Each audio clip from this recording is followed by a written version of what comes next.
So, Tim, I'm giving up on talk. I'm not going to talk about Women's World Cup until it's all over. Okay. I'm not. I'm just, my nerves are far too frayed, and I just can't get into it. The France-Brazil game is what really kind of did me in. What were the? It went to overtime, and France won 2-1 in overtime. But it was just, there were too many yellow cards, too many ugly tackles, a goal that was called off. It just bad officiating, which will always kill everything. Yeah. But it is how it is. But anyway, I'm also getting old. And I know you're older than I am, so I'm not doing you any favors. That worries me there. But here's how I know I'm getting old. So I thought, at first I felt I was getting old when I realized that William Devane was trying to sell me gold. Yeah. I thought, okay, that's not good. And then the $6 Million Man was trying to sell me hearing aids. Yeah. Yeah. And then Jonathan Hart and Magnum started trying to sell me reverse mortgages. Yeah. Yeah. Huh? And then today I heard a commercial. And Mary Lou Retton is trying to sell me menopause medication. Oh yeah, I saw that one too. And it's all over. Yeah. Mary Lou Retton hawking menopause. Yeah. I know I can't. One step over from those diapers, man. Can't do it. I can't do it. One step over from those diapers. Yeah. They're all doing it though. Ernie Hudson's out there. Ernie. Oh yeah. Ernie Hudson's hawking. Still looks great though. Still looks fantastic, which is why it's so weird. I'm like, Ernie, dude, what the hell are you selling this crap for television? What are you doing? Yeah. But I should set up. They're all making way more money. Yeah, well, it is what it is. It is what it is. So anyway, yeah, not much on the movie front. We're still we are off for a week after this 4th of July holiday. It's gonna be a lovely long weekend, and we are gonna have a great time. Weather is really heating up here, so for those who listen from other countries, you're just going to have to enjoy our holiday with us. Otherwise, if you're in the U.S., we're going to wish you a great July 4th holiday. It's going to be a fantastic weekend, and we've got a couple of giveaways this week. Gonna be toasty on the West Coast. It is. It's starting to really finally, actually, because it hasn't been. We were having rain, like crazy rain. Yeah. The first day of summer, I was over here, and it rained. Yeah. And the longest day of the year, it was no sun because it was showers. And in the Midwest, where my mom and my brother, my family is, the same thing. Torrential rains, flooding. I'm from St. Louis, all through there. All that stuff is going on there.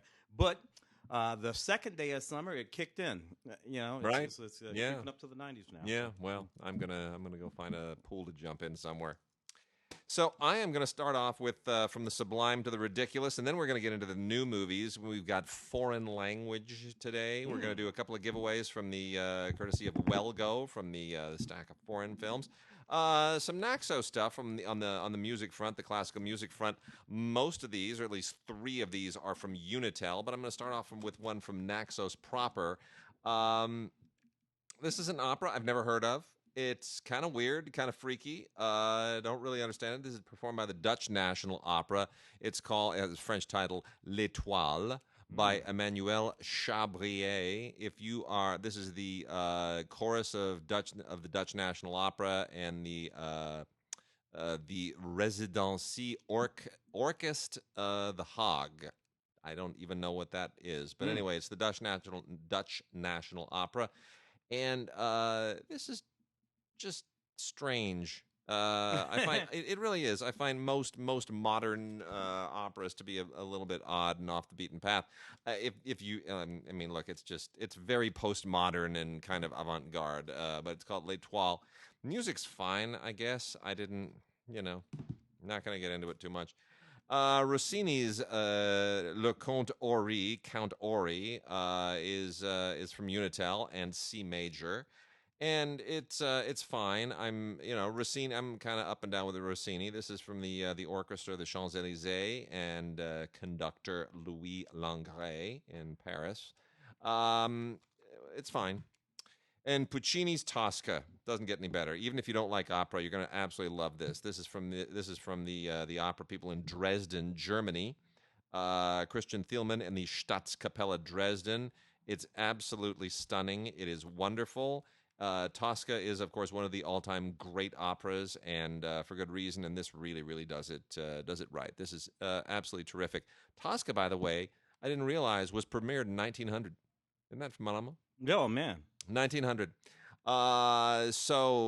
Anyway, what's interesting here is that they analogize this in some ways with the notes that they furnished us to Goodfellas, which I had never heard before, but it is certainly interesting. And then also from Unitel is a Mahler and Zimmermann concert combination. This is the Bayerischen Rundfunkschoir and the Vienna Philharmonic, conducted by Andres Nelsons. They perform the Mahler Symphony No. 2, otherwise known as the Resurrection, and then some works by the composer Zimmermann, two N's at the end, with Bernd Alois Zimmermann, with whom I'm not that familiar, but the music's quite good. And the soloist, the soprano soloist, Lucy Crowe, has a lovely, lovely voice. I'm not always a huge fan of operatic sopranos, but that's absolutely beautiful. And then lastly, from Raicom, Raicom, which is Italian, and C major, is Verdi's Attila. And this is done by the chorus and orchestra of Teatro Comunale di Bologna, the Communal Theater of Bologna in Italy, conducted by Michel Mariotti. And this is also quite good. When you let the Italians just kind of do it classically, it's very, very impressive. A lot of scale here, beautiful audio, really, really nicely recorded. And it's just, beautiful, beautiful stuff. And from the sublime, I'll take us to the ridiculous. So I got some culty and some horror stuff here. I'm going to combine all the culty stuff and the horror stuff and try to go through it as quickly as possible. This is a low-budget horror film called Deadsight, all one word, with the tagline, "You'll never see them coming." And it's got a picture of some kind of half-eaten zombie-headed guy with one eye. It's kind of disgusting, but that's how these things sell. So usually these stories are about somebody who's about to retire, aka Danny Glover in Lethal Weapon. I only got 48 more hours left before I'm retiring. I'm too old for this, right? All that stuff. They've decided to one-up it now. So you've got a woman police officer who's about to go on maternity leave. Well, that really ups the ante.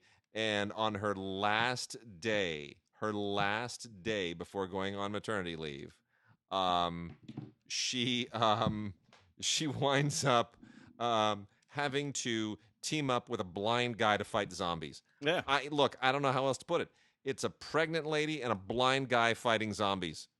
That's what it is. Yeah. So I'm sorry. It's you win right there because you found a premise for a zombie movie that is incomprehensibly ridiculous, and yet it's never been done before. So I tip my hat to you. A pregnant lady and a blind guy fighting zombies. I don't know. It should have been a comedy, but it's not.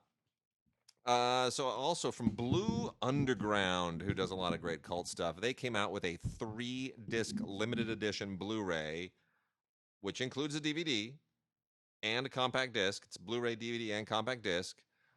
Restored from 4K, from the original elements in 4K. Lucio Fulci, one of the original Giallo directors from Italy, Lucio Fulci's movie, The New York Ripper. I don't know that I really need a lenticular hologrammed cover 3-disc special edition remastered in 4K on Blu-ray of a really, really nasty psychopathic horror film. But if that's your thing, this is certainly one of the more legendary ones. I find the extras on here a whole lot more interesting than the movie. The movie itself, Lucio Fulci is not the most polished of the Giallo directors. He's certainly not as... He's one of the early ones. He's one of the early ones, yeah. I mean, by the time you get to Dario Argento, you're much more into an art film kind of sensibility. Lucio Fulci didn't care. He made him quick and dirty and nasty.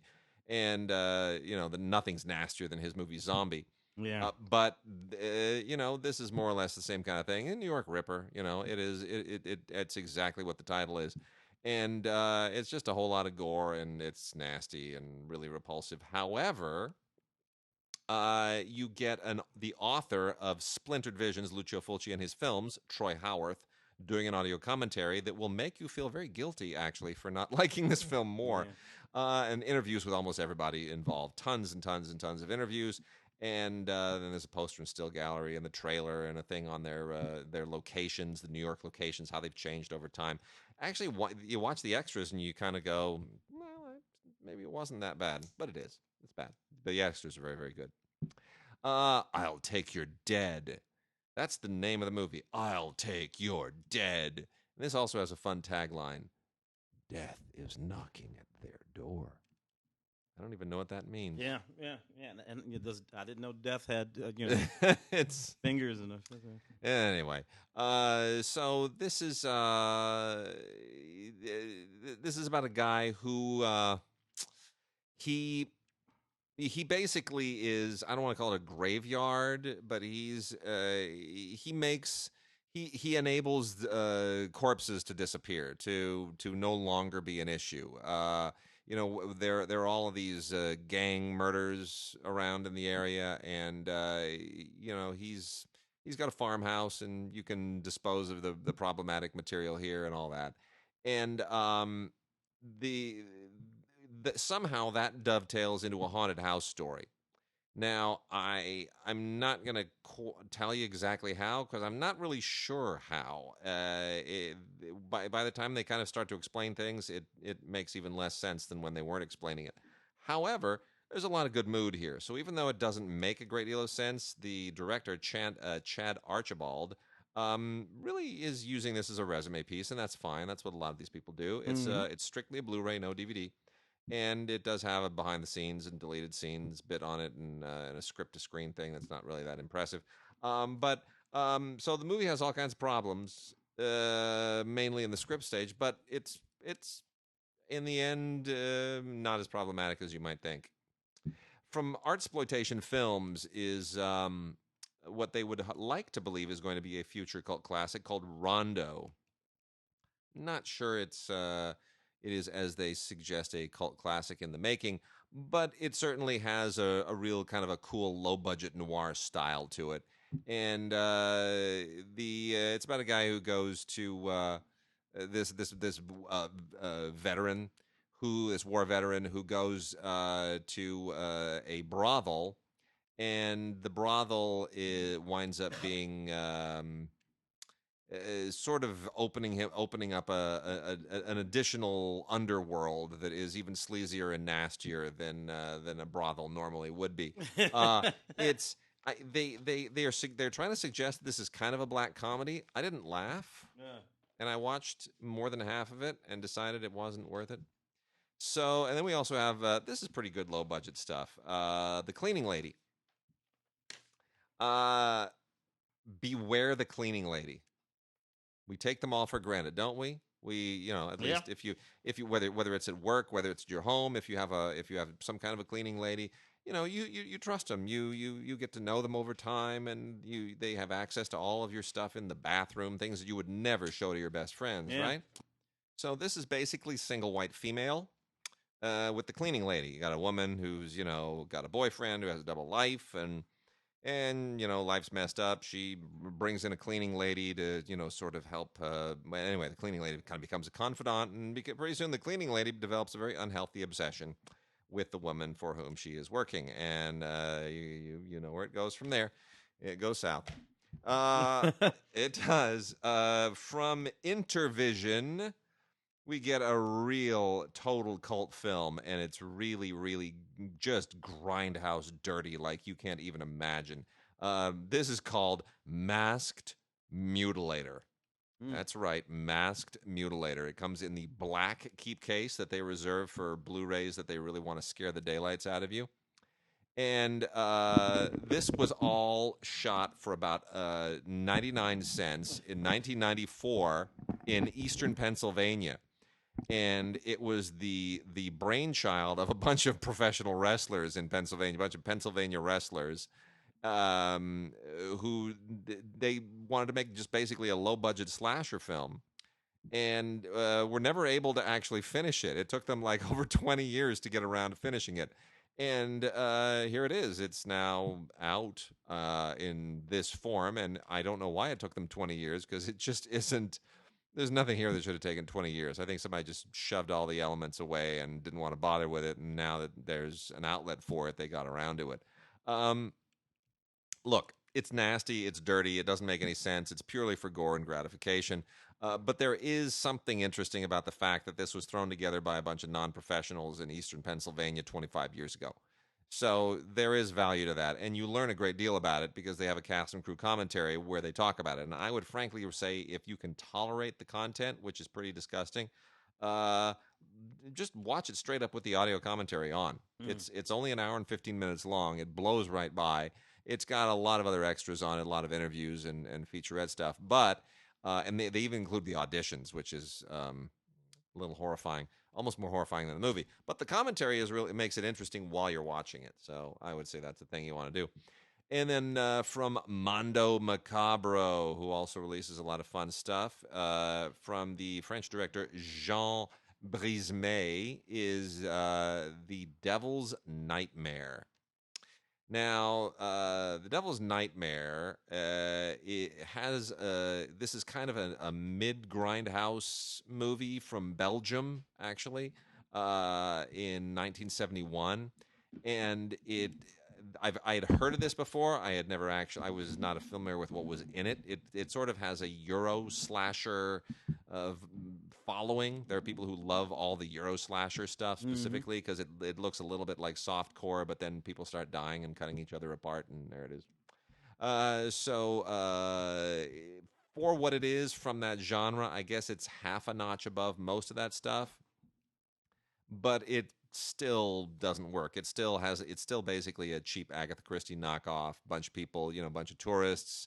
Their bus takes a wrong turn, and next thing you know, you've got kind of a weird European castle version of And Then There Were None, which in a way is sort of like some European variation on The Hills Have Eyes or the Texas Chainsaw Massacre. They're all kind of in the same vein, but the castle is certainly really funky and creepy and weird, but otherwise it doesn't really make any sense. It's just a whole lot of gothic gore, and it's silly. But I'm not going to be judgmental.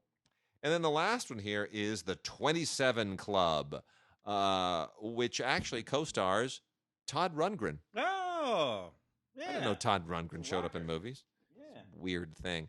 But he's basically rockers who tapped out. Yeah, he's basically playing himself here. Yeah. It's about a singer-songwriter, a rock guy, who winds up being kind of drawn into this weird culty odyssey that leads him to the mysterious 27 Club. And really the only reason that this exists is for the CD that they include with this, which obviously has Todd Rundgren on it, and Trent Reznor and Atticus Ross, and it's really for the music. It's like a giant gory music video, and this is from Cleopatra Entertainment and MVD. It is the 27 Club, so see it only if you're a Todd Rundgren fan, which our friend Rich Nicheski is. By the way, I saw Rich the other day. He came by. Oh, you sent me a note. Yeah. Rich is an old colleague of ours from the Entertainment Today days. He was the music editor. Yeah. And haven't heard from him in years. Hey, Rich. He's doing really well. Outstanding. Knock off a few new movies? Yeah, let's do the new movies. Newest kind of wacky movies anyway. So got this Dolph Lundgren film. It's called Dead Trigger, Blu-ray. Guess what Dolph is doing on the cover? He's holding a daisy. Yeah. No, it's a gun. That's a gun. Yes, he's holding a gun. He's smelling a flower. Dolph has just been doing this for years and years and years and years. Anyway, this is one of these post-apocalyptic thing, a virus that's killed billions of people, basically it's like a World War Z kind of thing. It created zombies because if the virus is going to kill a bunch of people, they got to come back as zombies, or that wouldn't be any fun. Anyway, the hook is this. The government creates this zombie-killing game. People go online, they play the game. Then the government recruits the best players of this game to be led by our Captain Dolph Lundgren here to go out and kill the hordes of zombies. Lovely. Makes sense to me. If you're good at killing them in the game, Sure. you're probably going to be good at killing them pretty much in any place you can kill them.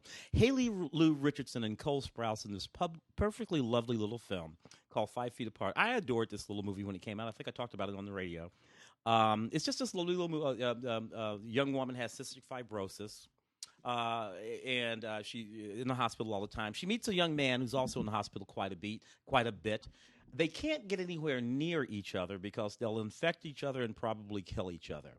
Yet they fall in love. Man, okay. Look, you can possibly be more contrived, but you know what? These kids are cute, and it was just sort of lovely. A very notebooky kind of thing.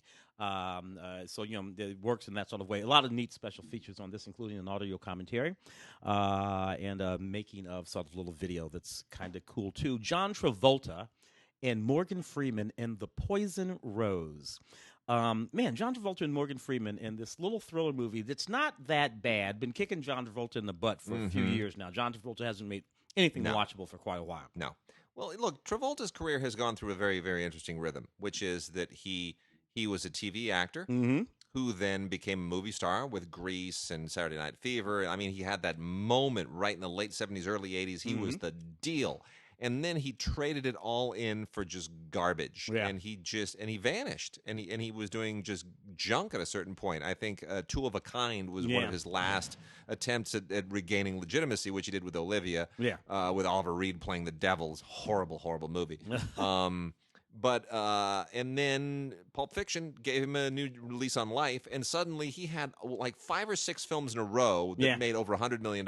Right through Broken Arrow, mostly playing these sort of bad guys of one sort or another, which was an interesting twist because he had been the heroic leading man for so long. And he had that momentary resurgence, and then he made the L. Ron Hubbard thing. Oh my goodness! Battlefield Earth. Yeah. And then it all just went to crap again. Did he direct that too, or did he produce? I know he produced. No, he produced it. He did not direct it. Not directed. Anyway, what are you gonna do? John and Morgan Freeman in this movie, along with Brendan Fraser, who you'll remember from The Mummy. Way back in the day. Anyway, John's playing this LA cop, has to go back to his hometown in Galveston, Texas, when a young woman goes missing. He's looking for this young woman.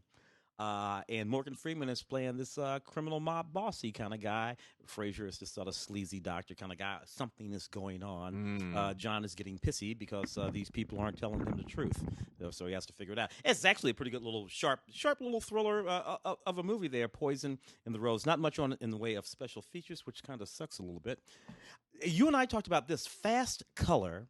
A film about a young woman, in this case a young black woman, played by Guga Mbatha-Raw, who was in that wonderful movie Beyond the Lights a few years ago. And who played the feather duster in Beauty and the Beast. In Beauty and the Beast, exactly. Just fantastic. She's this young woman with superhuman powers. This blew right past me. I have to believe this had a theatrical release, but it was not on my radar. I can't believe that it didn't. Lorraine Toussaint is in it too. Yeah. This is a movie about a young woman with superhero powers. She's being chased by the supervillain. She has to go back home to the farm community that she ran away from years ago because they sort of drove her away actually. And the whole story sort of plays out. I love this little wicked ass movie. It's called Fast Color. Check it out. I'm a big fan of Guga. Guga is really, really an incredible. She's going to win an Oscar within the next few years. Yeah, it's one of those moments. Just need the right role, but a huge talent and beautiful. Yeah, audio commentary here with the director-writer Julia Hart. So neat there. Emilio Estevez back at work. Emilio talk about the guy had a moment there in his career as a director. Emilio was a little auteur there. Mighty Ducks. Mighty Ducks was his big hit. That was the one. Interestingly, after the Mighty Ducks, it's when he started to taper off. Yeah. As a director, I did that movie called The War and a few others. But in the '80s, he was running around. Because you know the family. Sure. Yeah. He made Men at Work too. Men at Work and Repo Man, and he was running around with Demi Moore. Wisdom. Yeah, was a big one. He was writing, he was directing, he was acting, he was even Breakfast Club. Yeah. Right? Yeah, hell yeah. Yeah, he was doing a lot of stuff and wearing all these hats, and then some of it was good. So it was. Yeah. No. This is a movie called The Public. It's sort of an activist film that he made. He directed this one. He directed this. Yeah. His dad he and his dad are a bit of are activist filmmakers. Yeah. They always sort of have been. So it's set in a horrible winter in Cincinnati. The wind chill factor is something insane. The homeless people who have been living on the street decide to take over the public library.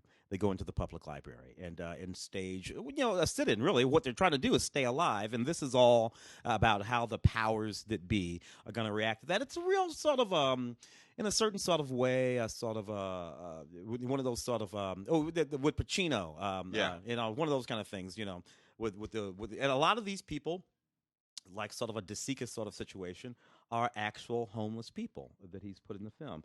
Michael K. Williamson and Alec Baldwin and Emilio himself is in the film. Gabrielle Union and Jenna Malone and and Taylor Schilling, Christian Slater.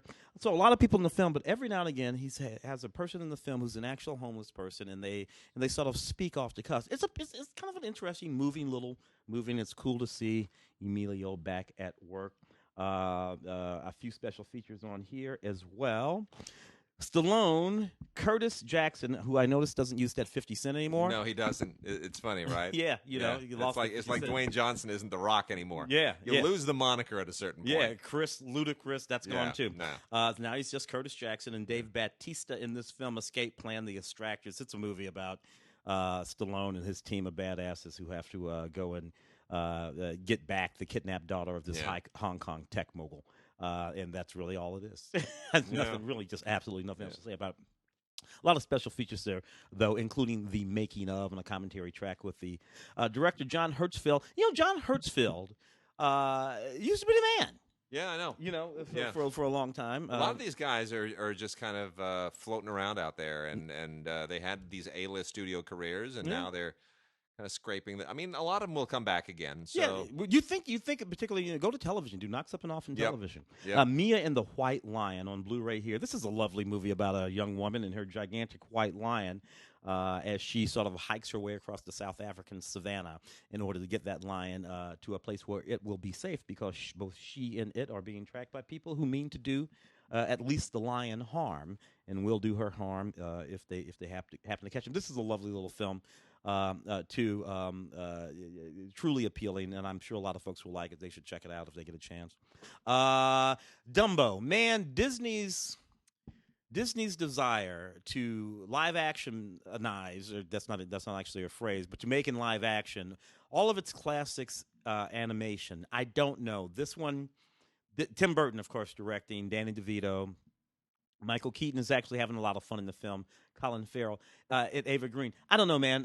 We went to see this together. I took a friend of mine's little daughter to go see it. She had a good time at the movie. It did not do well. I was not crazy about Aladdin either, although it did do well. What are your feelings about Disney in this attempt to live action these movies? I mixed feelings. I think some of them work, and I think others don't. I think Aladdin is a real mixed bag. Wrong director. I thought Beauty and the Beast was very sweet. My daughter loves Beauty and the Beast. She it kind of pushed all their buttons from the animated. Yeah. She still prefers the animated. I thought that movie was so big and intense and overbearing. It's funny. I don't like the Jungle Book, but I understand why people do. I'm hopeful the Lion King will be decent, but it still feels like I think the animated film kind of told that story as well as it needed to be told. Yeah. As far as Dumbo's concerned, it's a different Dumbo. It's Tim Burton's Dumbo. It's a different storyline, too. It doesn't follow the story. Not exactly. There's no mouse. There's this family with, Colin Farrell has lost his arm in the war. They've invented a whole, and the kids. Yeah, it's a whole new angle on the idea. Pretty much the only thing that's similar is that there's an evil circus guy who's trying to take advantage of Dumbo the flying elephant and fails to. That's it. Everything else is reconstructed, and it's a Tim Burton movie. If you want Disney's Dumbo, watch the original. Yeah. If you want to see what Tim Burton can do with the idea of a flying elephant, well, then this is worth watching. Yeah. I don't think it's bad. And which means it'll be a little bit darker, a little bit scarier to my mind. Oh, yeah. A lot scarier. It is. And you should I wouldn't show it to my daughter. I wouldn't show it to any little kids either. Do you want me to knock off this television before we move on? Or you want to knock off the TV? Well, actually, you know what? I got one more new movie over here that I want to make a mention of. Okay. Maze. Maze was in theaters rather briefly, but it's a hell of a movie. And I'm sorry that it didn't get a bigger release theatrically, so you really should check it out. So if you're familiar with the IRA hunger strike history, Bobby Sands, if you've seen the movie Hunger, the Steve McQueen film, with Michael Fassbender playing Bobby Sands, then you know that story, Bobby Sands being one of the IRA protesters. who was in prison. They went on hunger strike for their treatment, and they almost all of them, nearly all of them, wound up dying. Yeah. And it's just this horrible moment in the history of the Northern Ireland IRA, the war in Northern Ireland. And what's not often talked about is that in 1983, that not all of them who were on hunger strike died. Yeah. And some were transferred to a high security prison known as the Maze. Yeah, and force fed. And force fed and the whole thing. And what wound up happening was that one of them wound up orchestrating in 1983 the single most successful, the single biggest breakout from a high security prison in the history of the United Kingdom. Wow. And 38 IRA prisoners escaped from the Maze. This is that story. How it was planned, how they methodically were able to communicate with each other to sort of work the guards, look at the geography of the prison. How you just sort of put it together. And it's really amazing. It's a puzzle that took a long time to put together, but it's rather brilliant. Mm. Even if you're not rooting for them to escape, even if you think that these guys are criminal bastards, which you may, it doesn't really matter what side of all this you're on. But the thing and how it happened is nevertheless a fascinating story. It is fascinating. It is like Great Escape fascinating. It is a really, really, really top-notch film. Written and directed by Stephen Burke. Hell of a job. Give that man a lot more work. Escalate him. Send him right up the chain of command. Let him put some more movies together because he knows how to make a movie. Tom Vaughan Lawler, Barry Ward, Martin McCann. These guys are actors you have probably seen in bit parts in British television for a long time. Don't worry about it. You're going to see a lot more of them. Yeah. Everybody in this is really, really intense. This thing won 4 Irish Film and TV Academy Awards. It is first rate. It's on Blu-ray. Check it out. It's called Maze. Definitely a good film. Outstanding. Hit the TV. A couple of quick TVs here from. The first one is from Acorn anyway. Martin Clunes in a series called Manhunt. Love Martin Clunes. Love Martin, Doc great. Martin. Yeah. My mother loves that too. Still watches it every day. Here he's playing a detective who's on the trail of a serial killer. This is all based on a true story. So a French student is found in Twickenham Green in London. And the fairly quiet but decent DCI of the town is set out on the task of figuring out who killed this girl. Very quickly, he fills out that this is not just a killing of a single girl, that there's actually a serial killer at work, and he has to press forward in figuring out what to do. And how he does it is what this is all about, in his very methodical way. As the town completely goes bananas, the public is demanding answers, the media, all of that is going on. Again, based on a true story, and a very well put together film called Manhunt, starring Martin Clunes there. Interestingly, a similar story is told in Marcella Season 2. This time we have DC Marcella Backland, who is a London police officer who finds herself on the trail of a serial killer after the body of a young woman is found. Dude, what the hell is up with these serial killers in London? I know. Since Jack the Ripper, it seems that they just can't stop. Nevertheless, these are all very well-made television series. They're dark and they're brutal. In this one, the hook is this. A body is found inside a wall. Yep. She's called there to investigate this. It turns out the body is the body of a little boy who went missing some years ago while walking with her own son. Oh. Her own son. And, obviously, it very easily could have been her son and one of those kind of things, and now she's on this case. So the context in which they set these things are often as interesting as the narratives about the mysteries themselves, finding out who the killer is. Sometimes in these British dramas, the context is everything. Anyway, Anna Friel in Marcella Season 2. Love Anna Friel so Good much. Stuff. Going all the way back to the Land Girls. Been such a huge fan that whole time. All right, let's. I'm going to hit some foreign here real quickly. We got giveaways. We're going to give away 4 copies of each of these movies, and the first one, they're both POW themed, and they're both from Wellgo, and we really appreciate it. The first one is called Swing Kids. Now, it's not to be confused with the other movie Swing Kids with Swing Heil, Swing Heil, that whole horrible thing about kids during Germany showing protest against Hitler by doing swing dancing and whatnot. That's directed by Thomas Carter. It's not good. This is an Annapurna Finance Korean film, believe it or not, which is set during the Korean War, and it's about a POW camp where they basically put together a musical number. They do musical theater as a way of kind of keeping their sanity and giving themselves a new sense of reality, a new sense of hope. And it's really quite unusual and very enjoyable, and it's a pretty smart film. It's not what they're usually making in Korea these days, so I'm grateful that somebody kind of was able to get the Annapurna money to put this thing together and make it real. Yeah. We're giving 4 of those away. Send us an email to gods@digigods.com, gods@digigods.com. Put your name and address in the body of the email, and in the subject line, put swing, just SWING, and we will on July 7th. We're going to give you till July 7th, which is a Sunday. As long as we get that email by July 7th, we will be good, and we'll pick the winners, and we will send you out your Blu-rays on July 8th. So make sure we get that by July 7th. Swing in the subject line for Swing Kids. The other one is called T34. You're going to want to send us an email to gods@digigods.com or gods@cinegods.com, either of them, and put T, just the letter T. That's it. Just put T in the subject line. And we will also by July 7th, we will give you we'll pick some winners and send 4 very happy people their copy of the Blu-ray of T34. And here is what T34 is about. It's basically a POW escape movie. They're not putting on a show like in the other one. They're putting on an escape. This is World War II. And the idea here is that they're going to escape largely because they have the remains of a damaged T-34 tank. Now, what I got out of this was, somebody had an old Russian tank that was available for a movie. So they wrote a movie around a tank. Yeah. And this is the result. But you know what?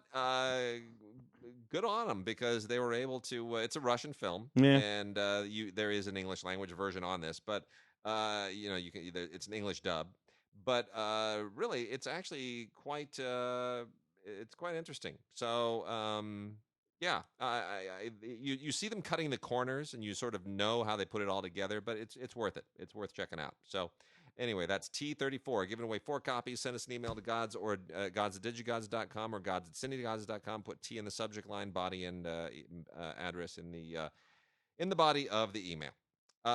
So let's see what else we got here. We also have the movie Soulmate. Soulmate is a lovely, lovely, lovely movie. It's one of the, there are more and more Chinese films that are looking at the issues that are addressing young people in modern day China. And it changes all the time. As the society changes, the challenges of every generation change. And they're all good because they all, in some way, aren't just about China. They're all about what's going on outside China as well. And that's part of the struggle inside China. This thing won a ton of awards internationally at various festivals. It was in a ton of festivals.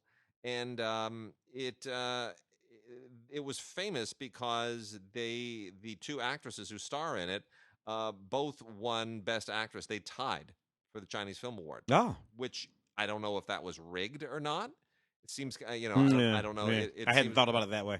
But I'm okay with it, even if it wasn't, or especially if it wasn't. So this is basically about two different women over a very, very long time, over many, many, many decades, just trying to make their place in the world. And Zhu Dongyu and Ma Xishun, who play the 2 women, are both absolutely wonderful. And it's I wouldn't call it a I guess it's kind of a Douglas Sirk film in Mandarin, you could almost say. It really does have a Douglas Sirkian kind of melodramatic quality to it, especially the way that he treated women in his films. But it's it's on DVD, not on Blu-ray, but it's really, really good.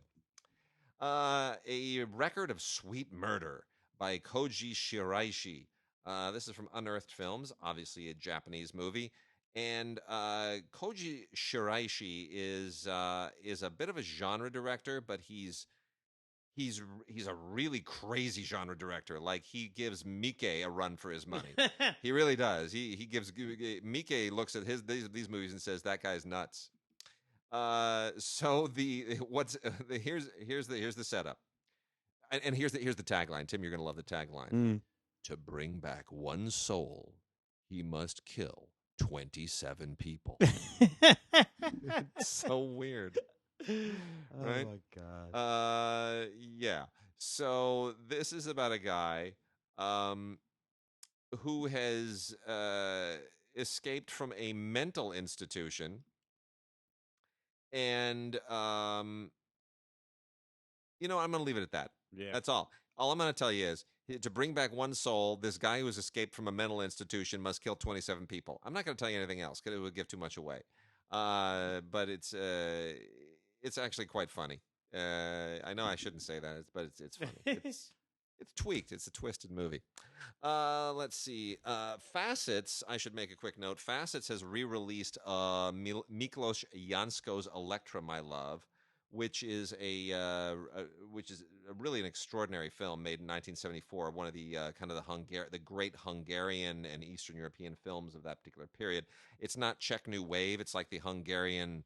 It's concurrent from Hungary around the same time as a certain part of the Czech New Wave.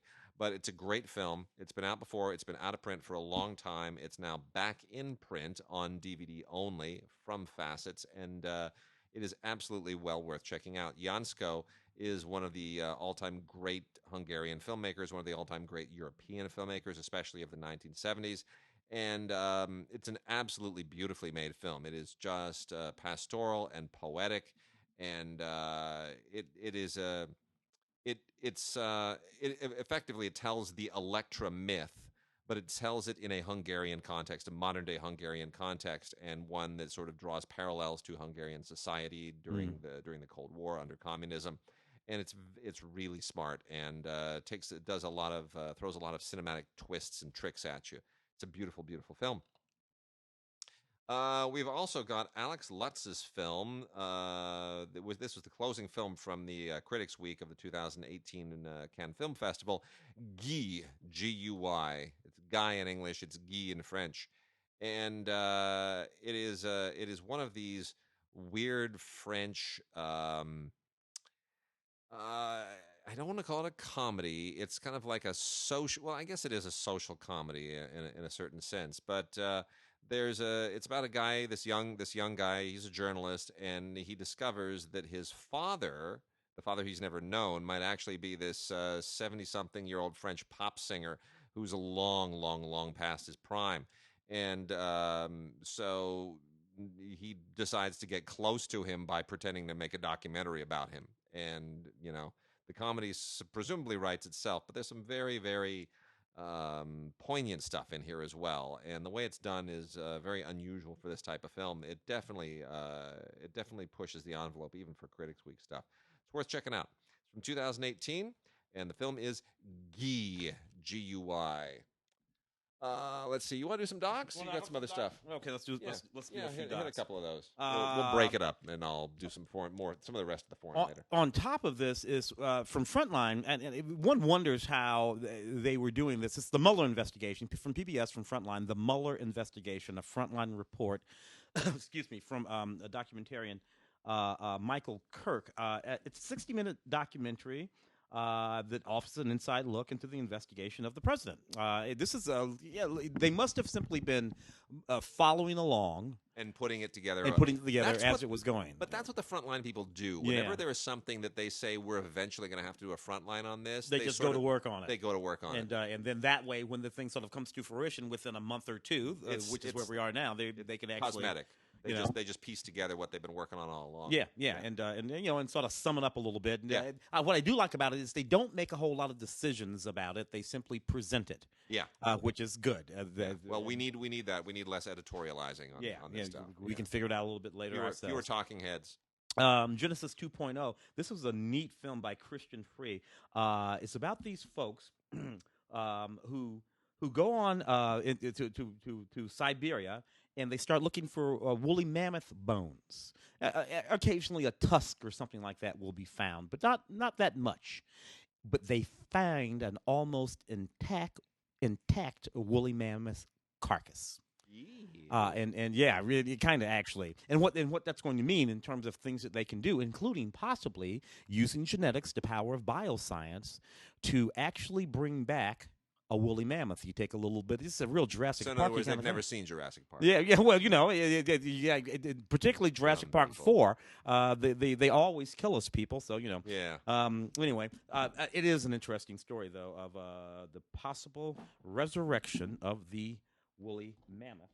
What do we have here? Cielo. Oh, this is just a lovely, lovely film here. The Atacama Desert in Chile is one of the darkest places on the planet. Therefore, a whole bunch of observatories have been built there or stationed there. This is about some people who are going to the Atacama Desert to look at the night sky and search for planets. But it's also about the beauty and the majesty of what it actually looks like and feels like to be in the darkness. We think that we know what it feels like to be in the middle of nighttime in the big cities. Yeah. I remember being a kid, though, who was born in the South. I was born in Tennessee, grew up in St. Louis. We would always go back to Tennessee to visit, the grandparents and all this kind of stuff down there. And when I was a little kid, late 60s, early 70s, it was still pitch black dark in places in Tennessee, and completely different than what it is now. Now we have spillage from all of the lights that populate our cities, which is funny because here in Los Angeles we have the Griffith Observatory, which is one of the great old observatories, I think built in the 30s, that's still at work and has been remodeled and everything. But our city spills so much light out into the sky that you really can't see what you could see way back in the day. Anyway, this is an absolutely extraordinary film. If you've never looked up at the sky in a truly, truly pitch black environment and seen the millions upon billions of stars in the sky, yourself, if you've never done that, watch this movie. It'll get you there kind of close. And I imagine there are a lot of young people, a lot of kids who haven't done that. I doubt that Hero has done that yet. No. Being a kid from L.A. Constructing Albert. This is a really interesting documentary about, there was a much-honored Spanish chef of a restaurant called Ibuli. It closed back in 2007. It was run by a very important restaurateur. This restaurateur had working for him over the course of the life of this very important restaurant, a younger brother. And when the big brother closed his restaurant in 2011, the younger brother, Albert Adrea, set out to make a name for himself, and he started opening up these restaurants in Barcelona, ultimately opening up 5 of the most important restaurants, noted restaurants in Barcelona. Tickets, 41, Bodega 1900, Patika, and a couple others. I think one was called Enigma. Each one of them very, very different in the kind of cuisine that they served up. And it's just one of those things where when he gets the chance to step out of the shadow of his older brother, who ran this extremely important restaurant for so years, you realize that there was a genius in the midst all the time, Constructing Albert. If you're a foodie, it's a really, really neat doc that you might want to check out. All right, I got a few more foreign films here that I'm gonna plow through. Really interesting Italian neorealist throwback film from Giuseppe Piccioni, Piccioni, called "Not of This World." This is also from Facets. This is made in 1999. And it's about a woman who's about to become a nun, take her final vows, and then finds a baby. And the search to reunite the baby with its birth family is essentially what becomes a kind of magical realist journey. And it's like a combination of neorealism and magical realism, and it is really fascinating. It's lyrical and yet kind of gritty at the same time. It's a really interesting movie. It's well worth checking out. It has a lot to say about faith and religion and family and just destiny in general. It is called Not of This World. It's by Giuseppe Piccioni, and it is from Facets, who is really putting a lot of good stuff out again. And then we have a couple more from the Retro Africa collection. of indie picks. Both of these are Sollywood films, South African apartheid level era films from the mid 80s.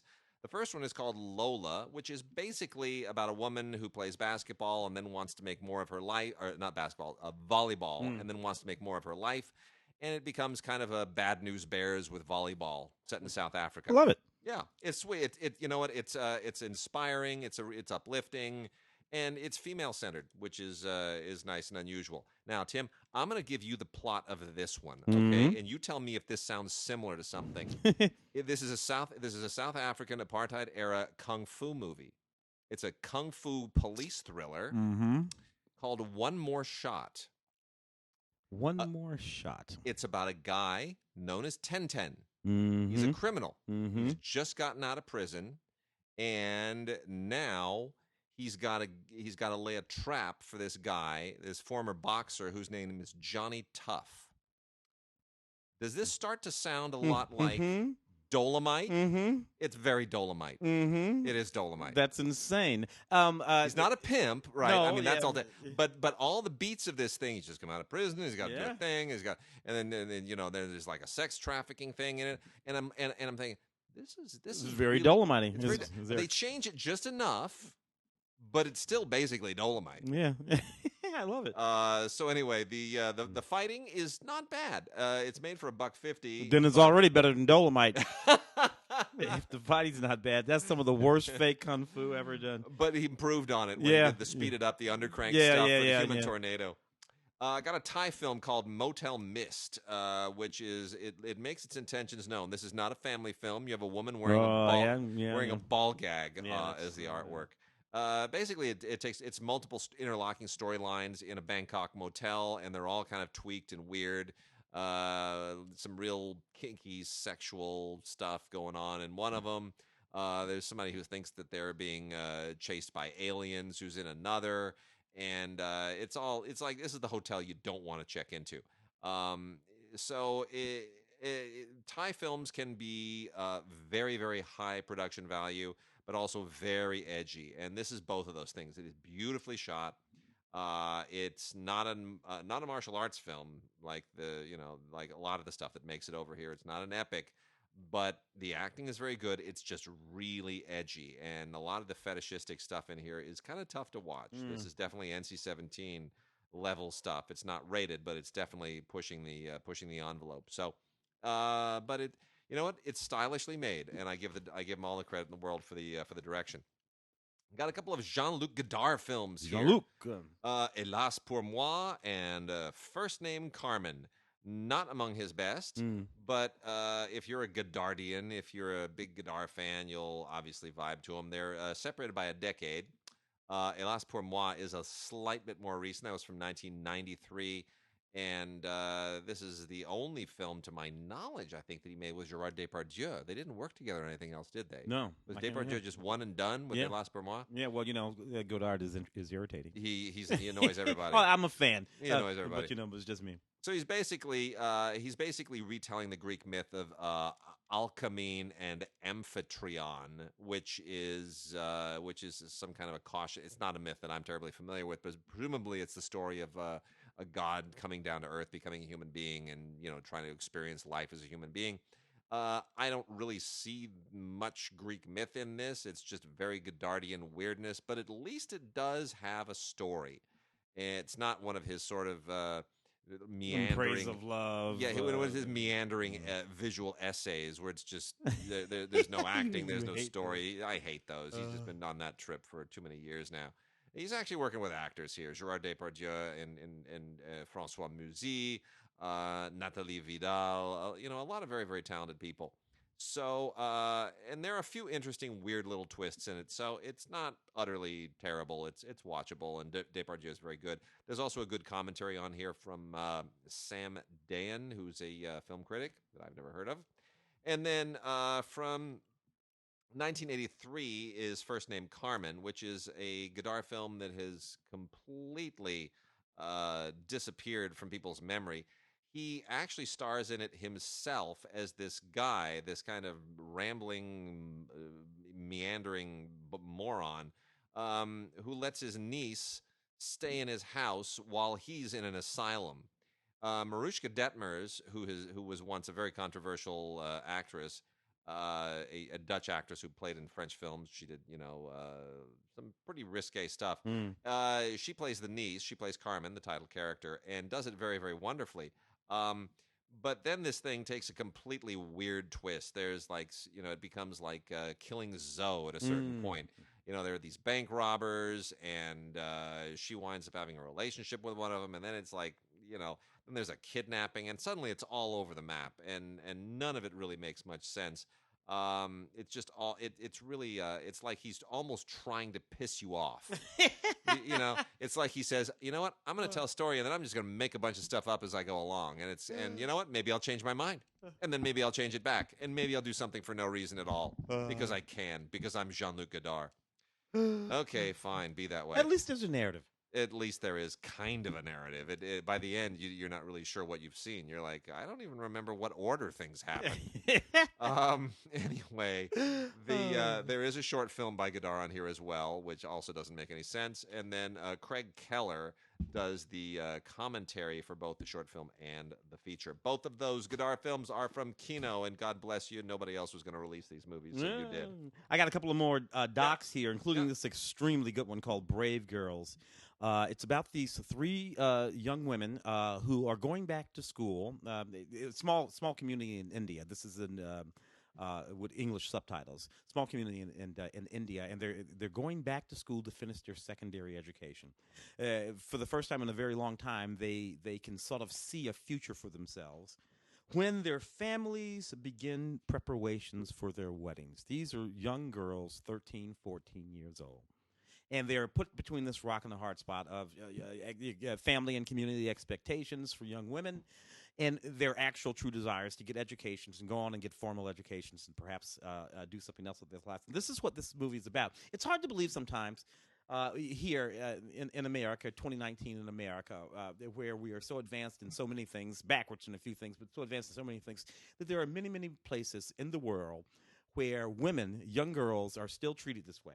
And denied educations and cultural values and mores simply don't recognize that it makes no sense whatsoever to not allow your children out in the context of any culture to get the best possible education they can. Anyway, it's a lovely, lovely movie called Brave Girls about these young women having to make this choice. The Brink, it was a very interesting doc about Steve Bannon.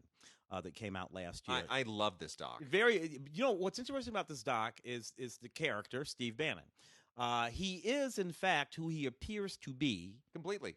He owns it. Yeah, he owns, and he lets them. He understands it, and he owns it. Here's what's amazing about it: the filmmakers are clearly hostile to him. Yeah, and he knows this. Yeah, and he just leans into it, and he has no problem basically opening up every little tiny. There might be one moment in the film, I think, where he says, let's go away from the cameras. Like he wants something, but otherwise he has no problem showing them when he's upset, when they've lost an election, when they've won, when he's being arrogant, when he's being charming. And he argues with them in the car. Yeah. And he's sitting there, he's arguing with him. He's like, and I'm thinking, that's really, whatever you think of Steve Bannon, it takes a certain gut to just say, you know what? I think I'm going to let these people who hate me follow me around and make a documentary about me. I'm okay with that. Yeah, particularly, because Steve is not the most. He's kind of a disheveled individual. Kind of. He does not. Steve doesn't. I think the president calls him sloppy Steve. He never. The guy's worth like $200 million or something. I mean, he made a ridiculous fortune. Made a chunk of that money in the movie business. Yeah, and he made some terrible movies. And he even I covered a couple of them. That's funny too. That's probably one of my favorite things in the movie. He makes this just completely shameless propaganda film, and he's watching it and he's glowing about it, and he even says to the filmmakers, he goes, "This is a great piece of propaganda."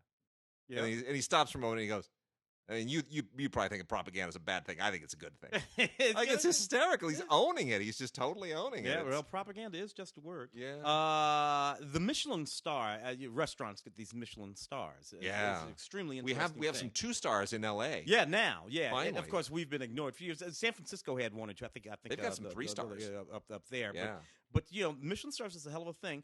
This doc is called Michelin Stars: Tales from the Kitchen. Basically, it simply goes behind the scenes of how the Michelin stars are awarded. So the way people go out and they do these things, and there are politics. There are politics. Let's just say that. There are politics involved. I'm a yoga guy. Hatha Iyengar Yoga is the sort of yoga that I do. This documentary is called Iyengar. Iyengar is a person.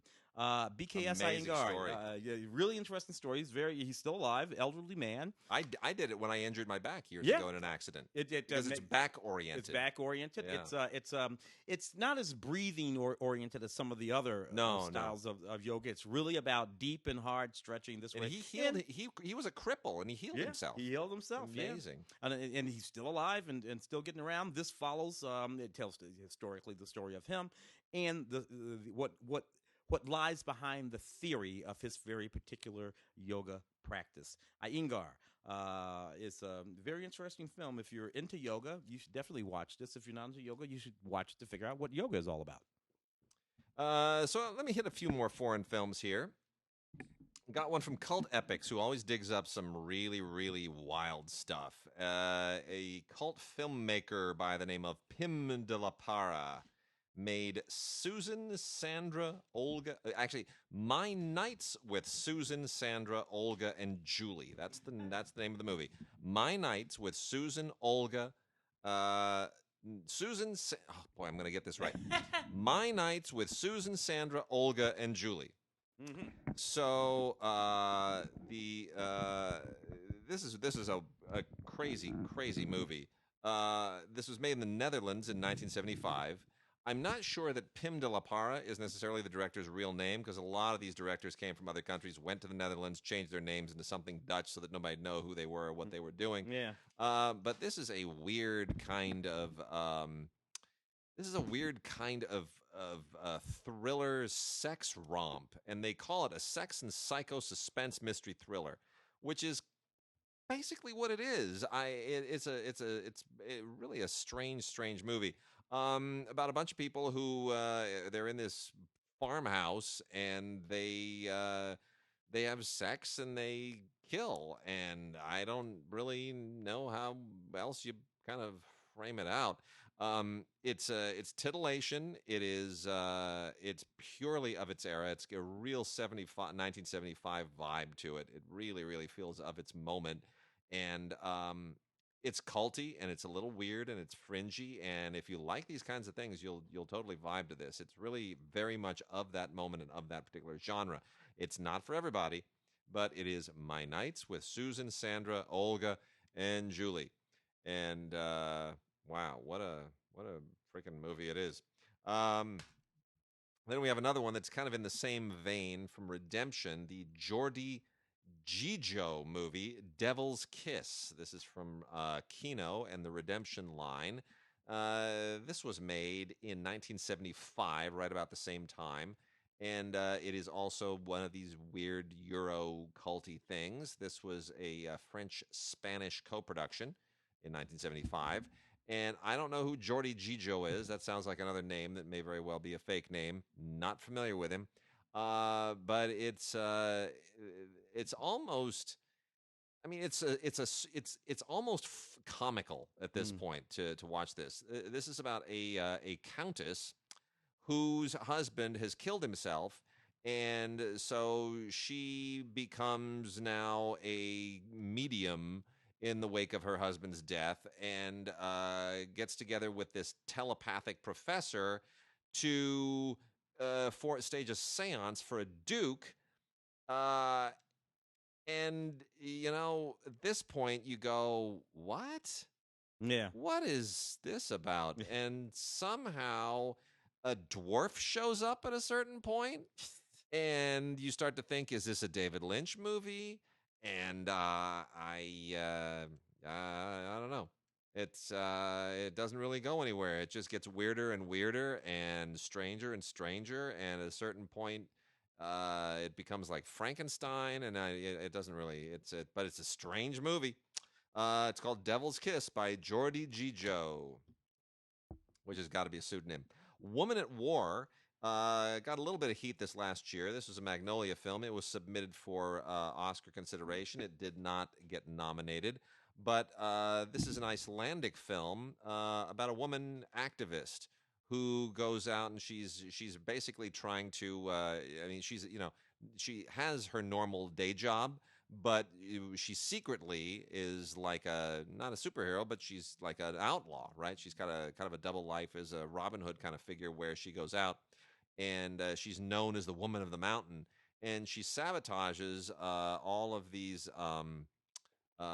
power lines because she's trying to stop the activities of a certain aluminum corporation that is pillaging the area there. So anyway, it winds up. What's interesting about it is it winds up becoming a family story too. There's an adoption narrative that sort of comes in from left field, but makes it quite interesting. It's not exactly what you think, and it doesn't go where you think it's going to go. I actually think it's a very good film. It's not perfect, but it's really, really intriguing.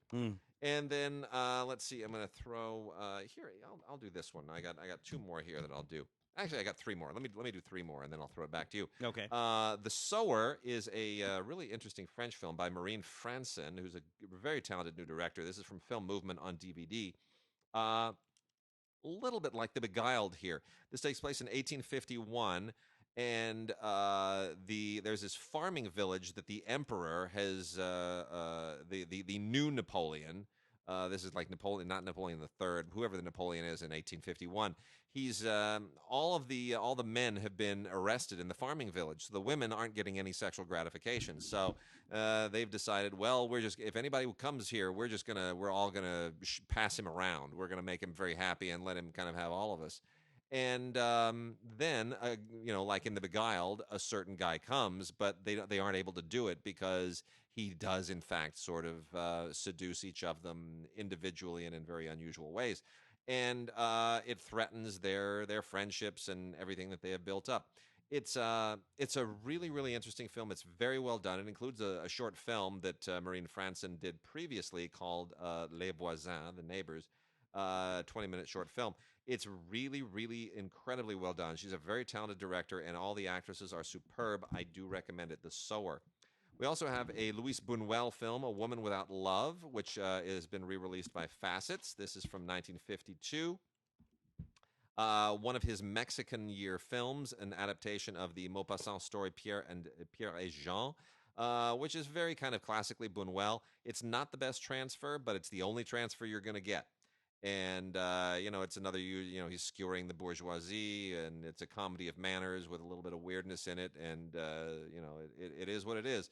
It's a good film, but it's not a great transfer. Just be aware of that. It would be great to have this restored on Blu-ray, but that's not going to happen anytime soon. So if you want to see the Luis Buñuel film, A Woman Without Love from 1952, when he was in Mexico, you're going to have to get this Facets DVD. It's the best you got. And then the last foreign language film is Mademoiselle Paradis by Barbara Albert. This was at the Toronto Film Festival in 2017, and I want to say on some level it's a little bit kind of in the same vein as oh boy, what are some period films? It's Barry Lyndon-ish, maybe a little bit. It takes place in Vienna in the 1700s, and it's the story of a woman who was blind, a brilliant blind pianist, and who was also a friend of Mozart's. Oh, and it's really, I mean, it's almost an extraordinary true story that you at the end you just think that can't possibly be true. That could not possibly have all happened. Yeah. There has to be some fabrication there, and I can't tell you what actually does happen, but it really is. It's a great story. It's amazing to me. This has never been told before. It's a 97-minute film in German and French, and that's from First Run Features. Really, really, really worth checking out. It's a terrific film. Mademoiselle Paradis from the very, very talented director Barbara Albert. Fabulous. I got a couple of more docs over here, all quite good, as a matter of fact. From Icarus Films, The Good Breast. This is a very, very powerful film that explores a current phenomenon having something to do with advances in mammography and other things that have women making the radical decision to have radical mastectomies. either because there's perhaps a genetic strain of breast cancer that runs through their family. But very often it is being found that these radical mastectomies are very likely not necessary. That what's being found by these new very powerful mammographies are in fact cancerous tissue, but it is highly unlikely that cancerous tissue will develop into breast cancer. It depends on all kinds of things. It's not a spot-on science. Yet some physicians and some women are being led to make these very sort of radical decisions about that and mastectomies and reconstructive surgery and all that kind of stuff. This follows a surgeon, Dr. Lauren Shaper, who believes that fear and ignorance are fueling an alarming rate of medically unnecessary mastectomies in America. Wow. It's a very interesting investigation to this. Conclusions, not a lot of conclusions are made, but the investigation itself is absolutely fascinating and extremely important, particularly if you happen to have women in your family that you love. That Way Madness Lies, a first-run feature. This documentary is super powerful. And in my family, there have been a few people that have had one sort of a mental illness or another, sometimes bipolar, sometimes schizophrenia. We all got them. It's in the family. This one is all about what you do when your brother plainly starts to show signs of slipping away. Yeah. And it's a really, really powerful film by Sandra Luckow. And you should see it just so that you recognize that you are not alone if you are dealing with something like that in your family as well. From the wonderful late Claude Lanzmann, director of Shoah, we have Shoah for Sisters. So when that film was made, he had much more material than he could include in the final film. A bit of what was left out was the story of these 4 particular women.